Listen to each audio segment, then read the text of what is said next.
Thank you so much, Chair. DM, earlier on you testified SAPS, this institution is intact. What is your understanding of the words intact? The ability and the capability to execute your responsibilities that are assigned to you, fighting crime, doing policing in the country. I think we are doing exactly that. Of course, we can do more and better, but at the moment, the response that we are giving clearly demonstrate that we have got a police service. Yes, there are challenges. I acknowledge that as well. All right. You said intact. South Africa has been waiting for 2 months for the crime stats. What is your response to that? Well, it's unfortunate that we did not release the crime stats. So that's definitely not intact. Am I right, no, DM? We cannot say we are intact when we've been waiting for 2 months. It keeps on being delayed for crime stats that needs to tell us where we're at as a country. Well, that is not a reflection of the fact that we are not intact. It's just there were delays in signing off. That's it, and the changes that took place. But that is not a reason enough or an explanation that one can give that SAPS is not intact because of that. And also, over the weekend, Friday, Saturday, and Sunday, we've had 40 people murdered on the Cape Flats as a result of lack of resources and understanding and strategy. Is SAPS intact? It is. The challenges of the Cape Flats, it's a serious concern to us. That's why we had an extensive discussion around how we are structured at SAPS and how best we can be structured so that we are able to respond to the challenges that our people in the Cape Flats are confronted with. One murder is one too many. We are worried, and we believe that the organogram that we have adopted will enable us to respond appropriately to the weaknesses that are there, and we will be able, working with our communities, to respond to the challenges that they are confronted with. Minister, I think our understanding of the word intact is completely different, but I'm going to leave it there.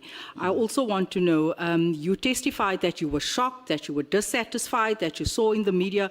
Did you say or did you do anything about you being dissatisfied? Because it's either you are participating or you are a bystander.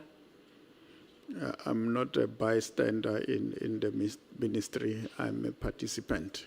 And we do interact with the minister and the national commissioner on things that affect or confront the police in the country. Minister, you've also said you've made mention of PKTT. We've had former witnesses come and say that it was the PKTT was only budgeted and funded for operations within KZN. Was it a national PKTT as per Minister Mtunu, or was it just for the province? Well, the genesis of the PKTT found its expression in KZN.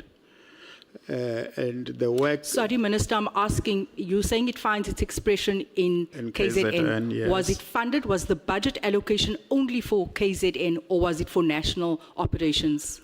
It's the last request came from the CFO nationally to finance what they are doing. Their work is not confined to KZN. We know that, Minister. We're speaking specifically up to the budget, the operational budget, because I've asked this questions to several other witnesses, and no one's able to give us a direct answer. I know that there was allocation which were approved by the CFO. Yes, we know that all allocations are approved by the CFO, but I'm still asking, was this for KZN or was it for national operations? For the PKTT.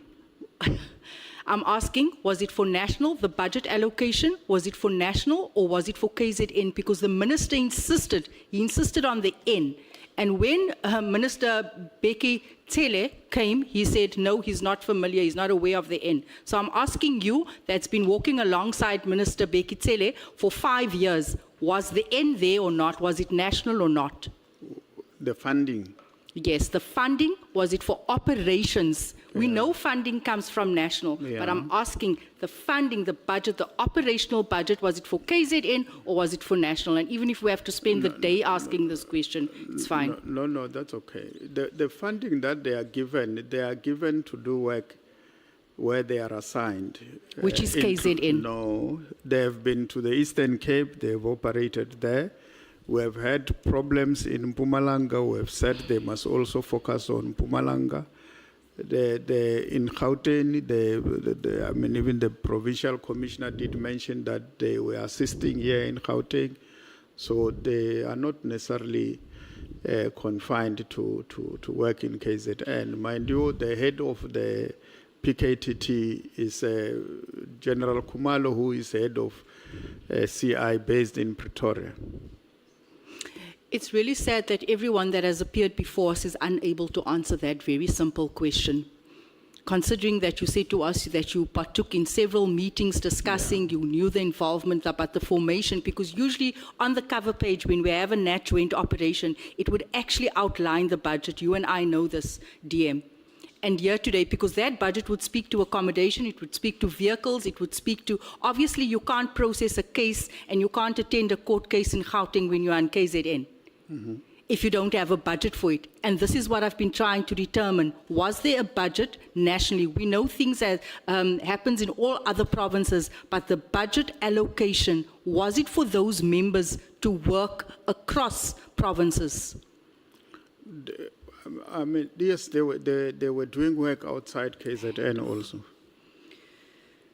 Minister, you know what? This morning I was asking myself why were you here, but I want to thank you. I'm not going to be long and listen to my own voice. I want to thank you for coming because I thought that we needed to focus on the big fish, you know, and just call you later on. But if anything, I appreciated your testimony today because it has proven that we need to do away with ministers, deputy ministers. If anything that needs to be disbanded or disestablished, it's deputy ministers. Thank you, Chair. Chair? Chair? Chief Whip. No, thanks, Chair. No, I with due respect, I don't think that is appropriate for us or any of us to refer to those who came before us as big fishes or big fish. I don't know what's the right expression. And therefore insinuate that the witness who's before us today is a small fish. I don't think that is acceptable, Chair, because the reason we invited all witnesses, we never agreed on their weight. We agreed on witnesses. So now, when there's a big and a small fish, where was that decided? Chief Whip, let me give the member a standing ovation for having been consistent with the time that has been the practice with all other members. And no, wait. I must forever remind you as members that when you invite a person to your house, you have a duty to hospitality. And when we are gathered like this, we are the leadership of this country. Any citizen of this country who is following us, who has intention to appear before us, if they happen to come here, when they leave, they must still leave this house with their integrity intact. They must feel more proud about being South African.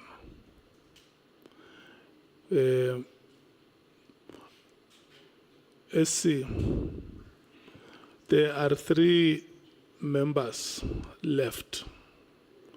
That is Honorable Ntuli, that is Honorable Skosana, and that is Honorable Kola Barnard. No, I'm reading the list. If she doesn't speak, she will come and say, I'm not speaking. We're done. Thank you, Chair. Okay, thank you. So there are 2 members left. So we are going to take a 10 minutes break.